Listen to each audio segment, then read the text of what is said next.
Shalom, Bruchim Abaim, welcome to this video. In this video, today we are going to talk about this here. Change. Change. Change. Change. In English, you use to change for a variety of activities. In Hebrew, you have to be more precise. In Hebrew, we have actually 3 groups for the word to change. Let's have a look. There is lehachlif and lehitchalef. There is leshanot and lehishtanot.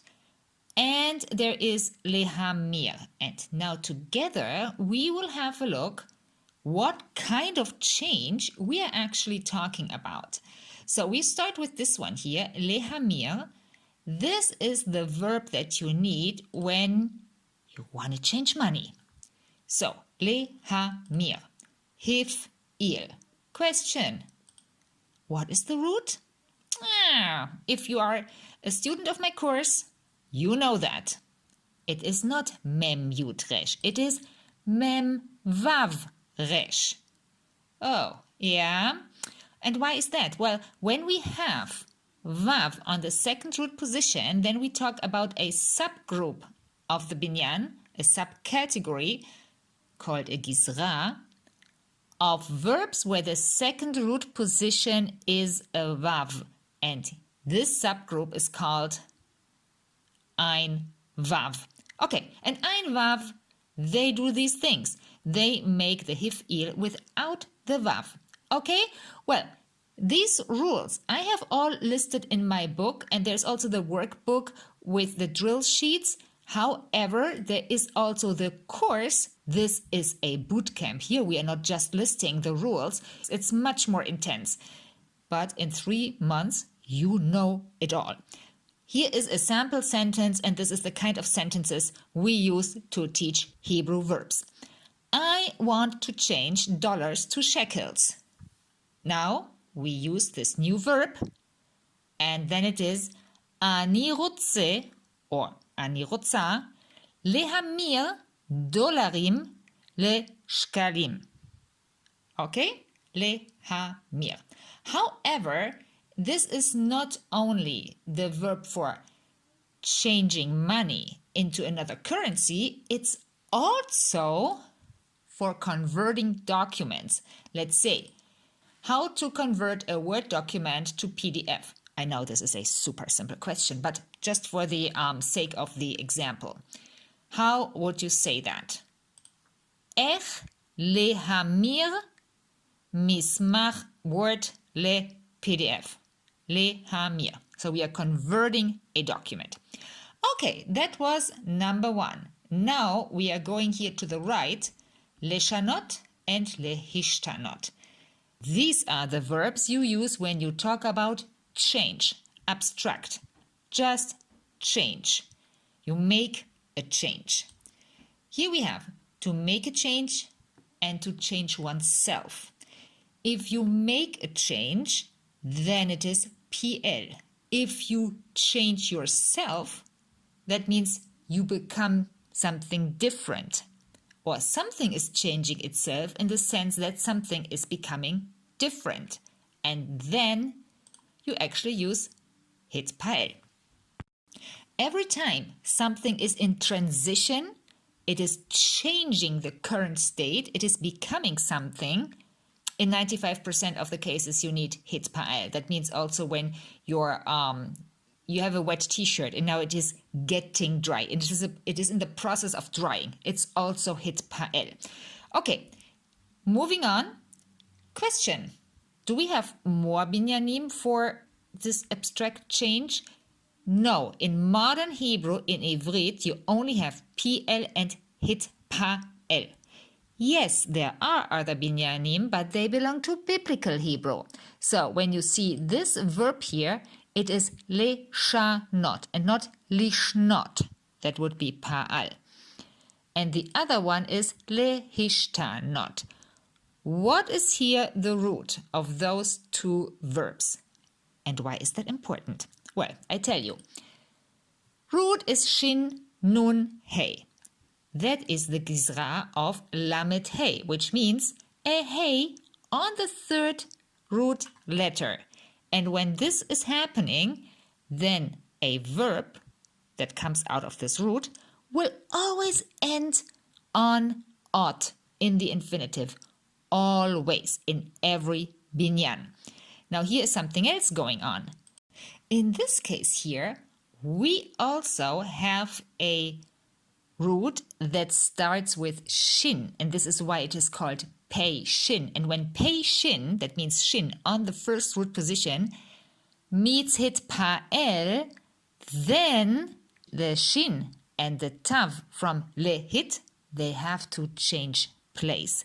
This is why it is lehishtanot and not lehitshanot. Okay? Okay, that's a side comment. Now, what do we do with that? I changed nothing. Let's say this sentence. So here we are in making a change. I did not make a change. I changed nothing. So we are in PL. And this is why it is Lo shiniti klum. Shiniti. Guys, this is PL. It is not shanati, shaniti. It has to be E because of PL. Okay? And since it is a lamed hey root, what we have just seen, the root ends on hey, it is also shiniti, not shinati. So there is no vowel change as we know it. This is because of lamed hey. And now you understand why knowing or recognizing what kind of root it is heavily impacting the conjugation. As you might have seen already in the thumbnail of this video comes with a PDF. And where to get that, you find below in the description of this video. Okay, next one. Nothing changed. First, I didn't make a change, and then nothing changed. Well, now we are here. Nothing became different. Nothing changed itself. That's the logic behind it. And this is why in this sentence we use hit pa'el. And then we come to shum davar lo hishtana. Hishtana is third person masculine singular past tense. It is not female. If it was female, it would be hishtanta. Okay? Don't get confused. This was the right side, and now we go to the left side of this overview. Lehachlif and lehitchalef. To exchange, replace, to turn into. This is lehachlif. And also here we have two, as you have seen in the overview. There is hif'il for to exchange, replace, turn into.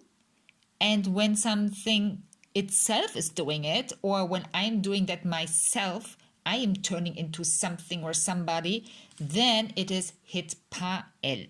So, lehachlif and lehitchalef. What is here the root? This one. Chet, lamed, pei. Very easy, very standard. And now, she replaces husbands every 2 years. Replaces like she changes.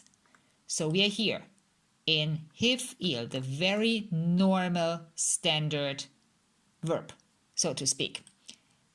And then it is he machlifa be'alim kol shnatayim. But this is about actively making a change. Now, he is waiting for the light to change, to turn green. We are at the traffic light. Now we are here, the self, because it is the light that will change. It is the light that will turn itself into green. And we are just standing in front and we are waiting. So this is why now we have to go to the hitpa'el infinitive. In Hebrew, the sentence is a little bit different, so let's clarify that up front. Light is traffic light. And also it is future tense. So in Hebrew, the sentence is he is waiting that the traffic light will change to green. This is how you say this sentence in Hebrew. And then it is hu mechake she, that haramzor yitchalef will change leyarok. Okay? So here, yitchalef, hitpael. Okay, so this was the third group of the verb to change in Hebrew. And then we still have nouns. And I'm not referring to gerunds. I'm referring to nouns like money that they return to you. Give me my change. I paid something, I overpaid, now I'm waiting for my change. That kind of change. There's also small money. Do you have some change? Do you have some coins? That also is called change in English. And change as in change, meaning alteration. I changed something, that is the change. So, money that comes back to you because you overpaid is odef. Okay? Then, small money is literally kesef katan. And the alteration, the change, is shinui. Shinui, this is a very typical construct when the root ends on hey. You have this ui at the end. Okay, well, this was it. I hope you liked it. And yeah, I hope I see you in the next video. And don't forget to download the PDF. Neshikot, shalom.